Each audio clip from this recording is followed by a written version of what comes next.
Time for the 5-year, 10,000 mile review of the WeldTec suspension lift that we put on the Roadtrek here. It's a 2004 Chevy Express 3500 with a 6-liter. And I'm happy to say that it's been a good decision. I'm happy that I did it.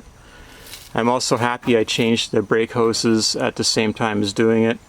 I haven't had any wheel bearing failures or any issues. On the highways we drive at about 80 miles an hour, and then on the side roads drive as appropriate depending on the road. Sometimes you can go quick, sometimes you got to slow down. The van's kind of at its weight limit, so downhill is a problem with it, but that if you're set up like for camping, you're going to be pretty heavy. Otherwise the brakes should be fine for you. Yeah, so the shocks are fine on the highway. They could be a little bit stiffer for highway use, and for like well-paved roads that aren't too rough, if they're twisty, you probably want to be a bit stiffer.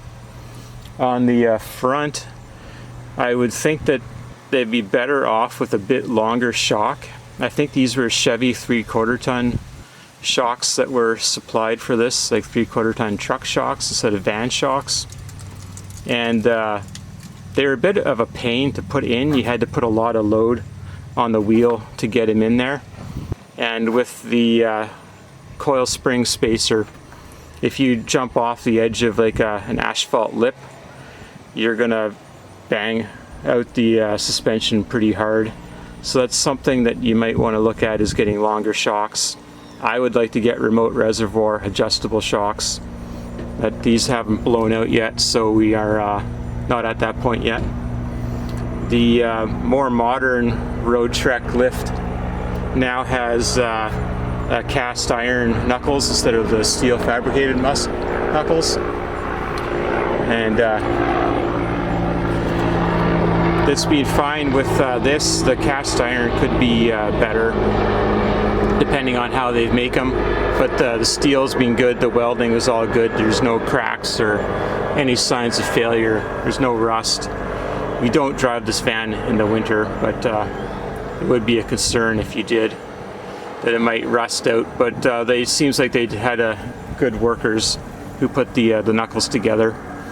I am getting a bit of tire wear on this front corner that we'll take a look at in a minute, but otherwise that's fine. You just have to rotate the tires every oil change and you'll be okay as far as tire wear goes. If you let it get out of control, you'll end up with death wobble, so you don't want to do that. I did have an alignment done when we did the lift. This is the front right tire. I don't know if you'll be able to see it or not, but there's some wear on the inside edge and it's starting to get like a sawtooth on it. So it's going to go on the back here. So we're going to go opposite corners for the tire rotation, and that should be fine. So on the back, I'd opted for just spacer blocks instead of the going with new springs. And I'm happy with that. We haven't broken any springs. We haven't had the spacer blocks move or anything. Sometimes I do feel like I might be getting a bit of binding in the U-joint. Like if you're taking off from a light, I like to take off fairly gently. Otherwise you kind of feel like there might be a ratcheting effect in the drive line because of the drive line angle, just under like high loads at low speeds. I do have the Hellwig rear stabilizer, and that's really good. I would say you absolutely have to put that on. You wouldn't want to leave home without that, with the van with a 6-inch lift on the back. Everything else has been good. Again, I'm happy we changed the brake hose. Oh, it's interesting, it's wearing on the suspension, so I'll have to probably tweak that out a little bit. You don't want to wear a hole through your brake line. And yeah, so it's been fine. The back is easy enough to lift to do a tire service. The front, you're going to want like a big off-road jack, or if you're going out, you'll probably want to get bring some blocks of wood with you.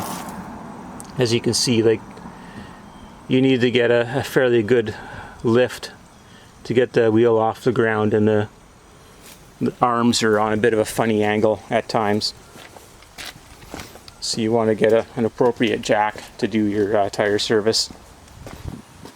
And I think the rear shocks were off of like an H3 Hummer. And again, to do it again, I do remote reservoir adjustable shocks. Have not blown them out. I don't know if you can see it in there or not, but they're still there. The van's been oil undercoated a couple times since doing the work, so that's why it's a bit messy. But that's sort of important to save your investment. So yeah, it's been super good. I'm trying to think, for towing, we've towed a tandem enclosed trailer the same size as the van and same weight really. So the van, we run it at maximum weight. I think it's around 9,600 pounds. And then the trailer, it was around 8,000 pounds, so not quite as heavy as the van. And it's been really good for towing. So I think half of the mileage we probably put with the trailer behind the van when we moved. And then we've been up to Bay Como and Sept-Îles in northern Quebec on like the St. Lawrence River system. Fantastic trip. It's kind of like going to the Rockies, but the small version of the Rockies. We were really happy with that. The van performed well. I'm really happy with the clearance. No concerns as far as the clearance goes anymore. Used to be afraid to go to campgrounds. Used to be afraid to pull off the road because you might just get hung up. That's not an issue anymore. When we were up in Bay Como, we saw that we were at like the gateway to the Labrador Highway. So we're probably going to go back next year. And I want to do a trip up to Happy Valley, Goose Bay, and then see if we can take a barge to Newfoundland, or if we can maybe do a loop down Labrador back to Quebec and pop back out at Sept-Îles. And that would be pretty cool. We're going to have to probably carry fuel with the lift and these tires, which are 245/75 16s. I'm getting around 12 miles per gallon at 80 miles an hour. So I'm kind of just basing my mileage at worst case 12 miles per gallon. So if you go into wilderness, you need to be able to, that ends up being like 600 kilometers. And in miles, you have to do the math, divide by 1.6 to figure out what kind of range that is. And we got to make sure that we can make it for fuel. The one hiccup with the van is that these tires, the wheels have different offsets between it and the original Chevy tires, so you can't currently mount them on the wheel carrier. And if we're going on a big trip, we kind of need the space inside the van. So I'm going to modify this tire carrier so that what I'll do is drill a new hole back here so that I can space this back. And I got to verify what thickness of wheel spacer I need to carry one of those wheels on here so that it's not bumping the door, because you wouldn't want to damage your door. That would be kind of unfortunate. And I'll have to drill out where this tire anti-wiggle device used to be. So I've actually switched them over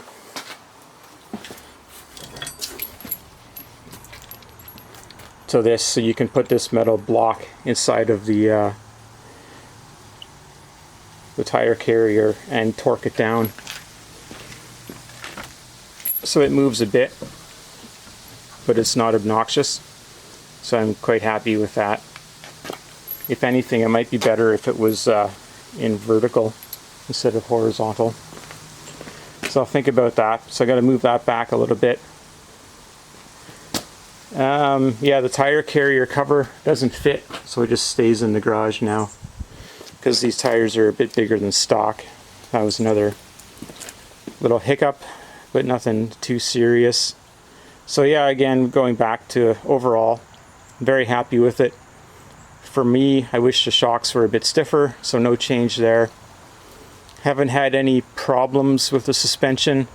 We did do a U-turn on like a really steep road, in Quebec City, and this driveline kind of got into a funk for a few blocks until it worked itself out, where it felt like it was kind of pushing on the U-joints again, but it worked itself out. Something must have got out of place, like either the sway bar or something, but it came out of that and we're fine afterwards. No problems with the back wheel bearings either. These are full floaters. Some of the newer vans had like semi-floaters, which are not quite as desirable. The full floater has been fine for us. Wheels are all good. The track width, it's deceiving. It looks like it's way wider in the front, but it's not. It's just the way the van kind of comes in from the front. So it's only 1 inch, like from outside edge to outside edge. I think it was like 79 inches on the front and 78 in the back. So it's only a ½ an inch on each side. So you'll never get proper ½ inch wheel adapters to correct that width. So don't even worry about it. Like it doesn't matter. It looks a little bit like there's something funny going on, but when you measure it and verify it, they're very close. You'd have to put on like 1.5 inch spacers, and then you'd be 1 inch wider on each side and the back. So that's typically not how it's done. You don't need wheel spacers, and you'd use wheel adapters as well. You wouldn't ever use an adapter plate, which I have one sitting here. Saw it recently here. Where did it go?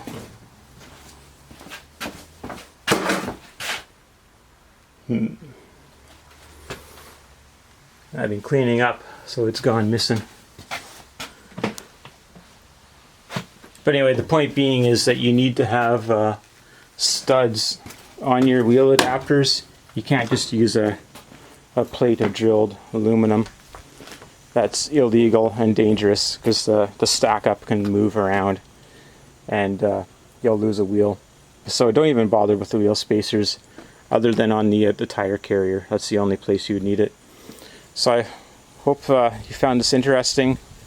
No problem working with WeldTec. They got me what I needed in an appropriate length of time.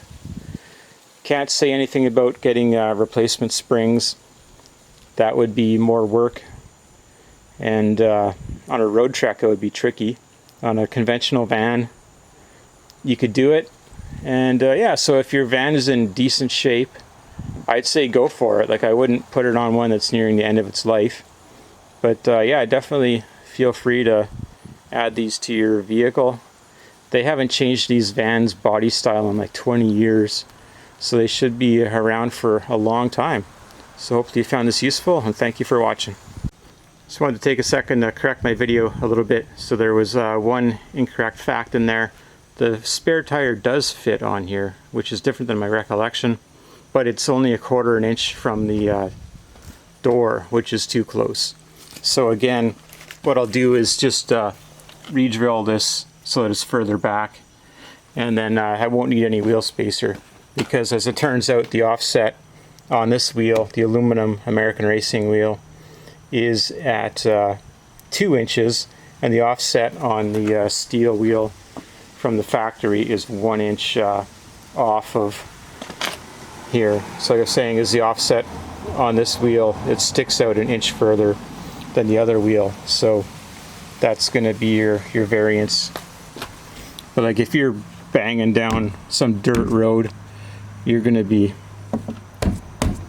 hitting your door, so you don't want that. So you will have to modify the spare tire carrier if you're going on a back carrier. And if it's underneath the vehicle, then that's a different story. I don't know what size tire fits underneath the vehicle, because this vehicle doesn't have it anymore. So anyway, thank you for watching.